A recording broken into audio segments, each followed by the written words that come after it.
Drug के supply chain के खिलाफ हम रूथलेस अप्रोच को अपनाए हैं। मेरा राज्यों को अनुरोध है कि सिर्फ केंद्र पर निर्भर रहकर नहीं हो पाएगा। केंद्र सरकार जरूर मदद करेगी, तकनीकी मदद भी करेगी, आर्थिक मदद भी करेगी, मगर राज्य सरकार ने भी अपने बजट के अंदर इसके लिए कुछ हिस्सेदारी उठानी पड़ेगी। मैं विगत 6 साल से बड़े आग्रह के साथ देश के हर हिस्से में जाकर बताया है, नारकोटिक्स का कोई भी केस इंडिविजुअल केस नहीं हो सकता। एक एक केस को एक केस मानने की जगह उनका नेटवर्क ध्वस्त करने का हथियार मानने की जरूरत है, तभी जाकर हम इसको लॉजिकल एंड तक ले जा पाएंगे। जब उनको मालूम पड़ेगा कि पैसा भी चला जाता है, बदनामी भी होती है और जेल में भी जाना पड़ता है, तभी जाकर ये प्रवृत्ति बंद होगी। हमने 2019 से हमारे अप्रोच में बदलाव लाया है।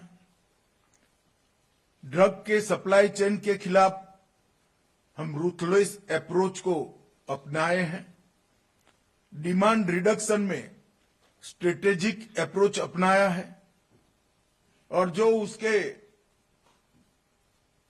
भोग बने हुए विक्टिम हैं, उनके साथ ह्यूमन अप्रोच के साथ हमने आगे बढ़ने का तय किया है।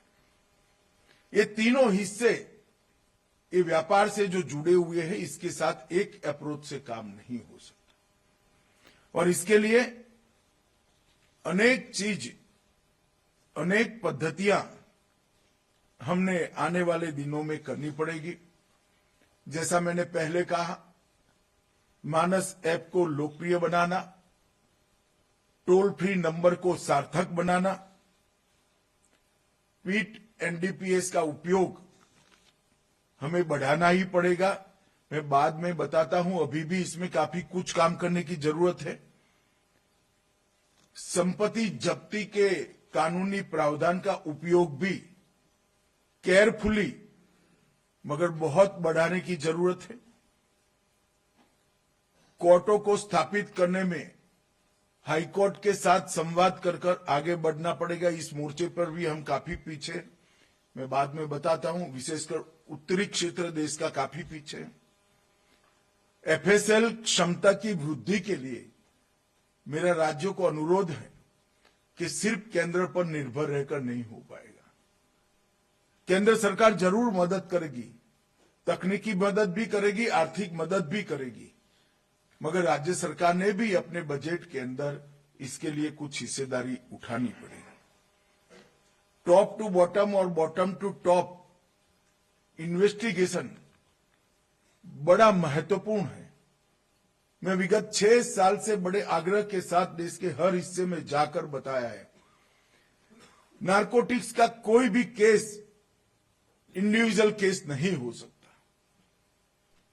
एक छोटी सी पुड़िया उपयोग करने वाला कोई नशेड़ी पकड़ा जाता है तो उसको तो हम नशा मुक्त अभियान के केंद्र में पहुंचाए, मगर वो पुड़िया कहां से आई और पुड़िया से लेकर देश में इसकी एंट्री या उत्पादन कहां तक हुआ, वहां तक का जब तक इन्वेस्टिगेशन नहीं करते हैं, एजेंसियों ने इसको इन्वेस्टिगेशन को समाप्त नहीं मानना चाहिए।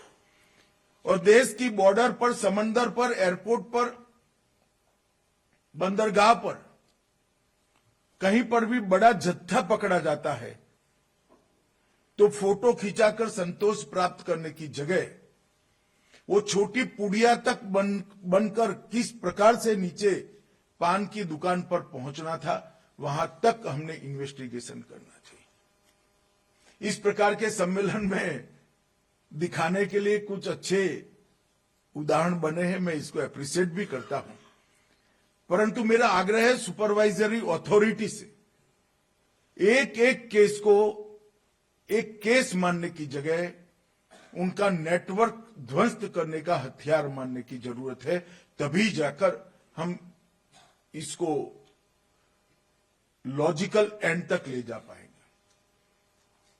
दूसरा मेरा आग्रह है कि कोई भी नशे का कारोबार क्यों करता है, तो आर्थिक उपार्जन के लिए करता है, पैसा कमाने के लिए करता है।